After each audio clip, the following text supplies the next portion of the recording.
I'm reporting here live at the Columbarium. Actually, that's not true. The Columbarium is where people are inurned, which means after passing, they're cremated and their remains are right behind me. So we're reporting at the Columbarium. We're inside the Columbarium and we can see a lot of interesting things here. It is gorgeous in here. This is one of the most beautiful places that you could go to die. Well, unless you count Miami, of course. Harvey Milk has a booth in here, although I've been told his ashes aren't here. And if there's no room for you inside, you can always get one of these spaces outside. So the Columbarium is where you can come to be inurned or to go for your final resting place if you don't want to be buried. And you may hear a little bit of construction. It's because right next to the Columbarium, they're building an old folks' home. If you don't want to travel far when you're making the passage into the afterlife, we have some real estate that might be great for you. Lori, tell us a little bit about the history of this beautiful building.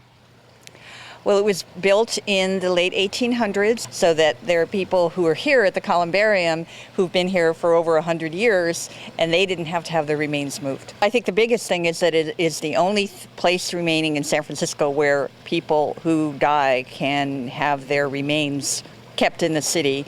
It also is the only building left from the 5 cemeteries that were in the western part of the city 100 years ago.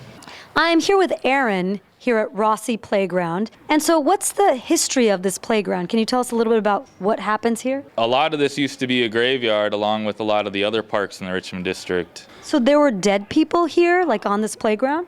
Yeah, a lot of people say they didn't actually move them all. So tell me a little bit about Rossi Playground and the Odd Fellows. What happened here?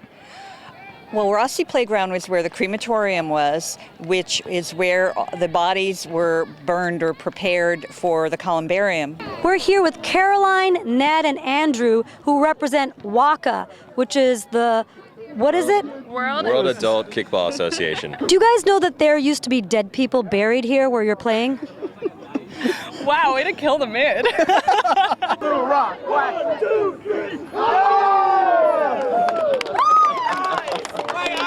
They just took ashes of dead people and threw them up in the air in celebration of Rossi Playground.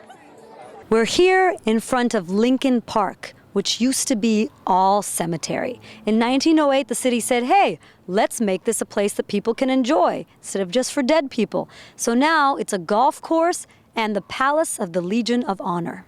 We're here in the courtyard of the Palace of the Legion of Honor. Lori, why is this area particularly of historic value? Well, we know that the city cemetery was here under what is now the golf course and under the museum. And years ago, they would periodically find little bones coming up through the lawn in the golf course. Very spooky indeed. Thank you, Lori. This is Daya with VidSF. Thank you for joining us on our tour of the Richmond to see what it was like before it came alive.